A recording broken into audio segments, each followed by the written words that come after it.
کوہ طور کی قسم اور اس کتاب کی جو لکھی ہوئی ہے کشادہ ورق میں، اور آباد گھر کی اور اونچی چھت کی اور جوش مارتے سمندر کی، کہ تمہارے پروردگار کا عذاب واقع ہو کر رہے گا اور اس کو کوئی روک نہیں سکے گا۔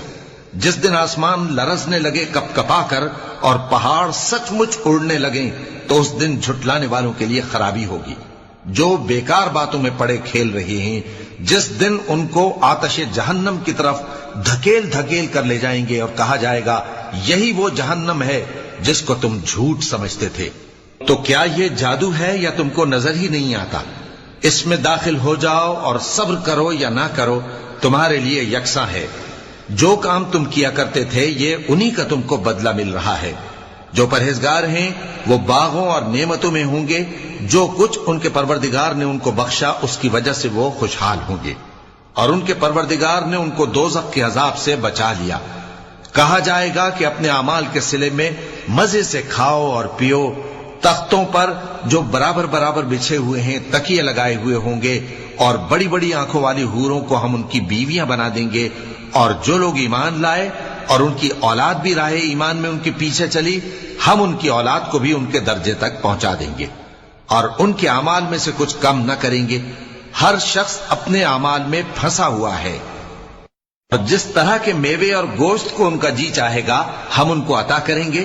وہاں وہ جام شراب کی چھینا جھپٹی کریں گے جس کے پینے سے نہ کوئی لغو بات ہوگی اور نہ کوئی گناہ کا کام، اور نوجوان خدمتگار جو ایسے ہوں گے جیسے چھپائے ہوئے موتی جو ان کے آس پاس پھریں گے، اور ایک دوسرے کی طرف رخ کر کے آپس میں گفتگو کریں گے، کہیں گے کہ اس سے پہلے ہم اپنے گھر میں اللہ سے ڈرتے رہتے تھے تو اللہ نے ہم پر احسان فرمایا اور دوزخ کی گرم ہوا کے عذاب سے ہمیں بچا لیا۔ اس سے پہلے ہم اسے پکارا کرتے تھے، بے شک وہ احسان کرنے والا ہے، مہربان ہے۔ تو اے پیغمبر تم نصیحت کرتے رہو، تم اپنے پروردگار کے فضل سے نہ تو کاہن ہو اور نہ دیوانے۔ کیا کافر یہ کہتے ہیں کہ یہ شاعر ہے اور ہم اس کے لیے زمانے کی گردش کا انتظار کر رہے ہیں؟ کہہ دو کہ انتظار کیے جاؤ، میں بھی تمہارے ساتھ انتظار کرتا ہوں۔ کیا ان کی عقلیں ان کو یہی سکھاتی ہیں یا یہ لوگ ہیں ہی شریف؟ کیا کفار یہ کہتے ہیں کہ ان پیغمبر نے قرآن از خود بنا لیا ہے؟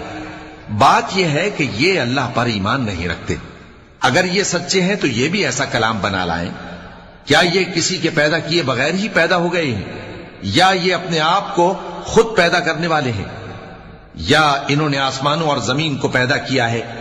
نہیں، بلکہ یہ یقین ہی نہیں رکھتے۔ کیا ان کے پاس تمہارے پروردگار کے خزانے ہیں یا یہ کہیں کے داروغہ ہیں، یا ان کے پاس کوئی سیڑھی ہے جس پر چڑھ کر آسمان سے باتیں سناتے ہیں؟ تو جو سن کر آتا ہے وہ کھلی سند لے کر آئے۔ کیا اللہ کی تو ہوں بیٹیاں اور تمہارے لیے بیٹے؟ اے پیغمبر کیا تم ان سے کوئی معاوضہ مانگتے ہو کہ ان پر تاوان کا بوجھ پڑ رہا ہے، یا ان کے پاس غیب کا علم ہے کہ یہ اسے لکھ لیتے ہیں؟ کیا یہ کوئی داؤں کرنا چاہتے ہیں؟ تو کافر تو خود داؤں میں آنے والے ہیں۔ کیا اللہ کے سوا ان کا کوئی اور معبود ہے؟ اللہ تو ان کے شریک بنانے سے پاک ہے۔ اور اگر یہ آسمان کا کوئی ٹکڑا گرتا ہوا دیکھیں تو کہیں کہ یہ ایک تہ بتہ بادل ہے، بس ان کو چھوڑ دو یہاں تک کہ یہ اس روز کا سامنا کر لیں جس میں یہ بے ہوش کر دیے جائیں گے، جس دن ان کا کوئی داؤں کچھ بھی کام نہ آئے گا اور نہ ان کو کہیں سے مدد ہی ملے گی۔ اور ظالموں کے لیے اس کے سوا اور بھی عذاب ہے، لیکن ان میں کے اکثر نہیں جانتے۔ اور تم اپنے پروردگار کے حکم کے انتظار میں صبر کیے رہو، تم تو ہماری آنکھوں کے سامنے ہو۔ اور جب اٹھا کرو تو اپنے پروردگار کی تعریف کے ساتھ تسبیح کیا کرو، اور رات کے بعض اوقات میں بھی اور ستاروں کے غروب ہونے کے بعد بھی اس کی تسبیح کیا کرو۔ اس ویڈیو کو شیئر ضرور کیجئے، ہو سکتا ہے آپ کے ایک شیئر سے یہ بات کسی کے دل میں اتر جائے۔ جزاک اللہ۔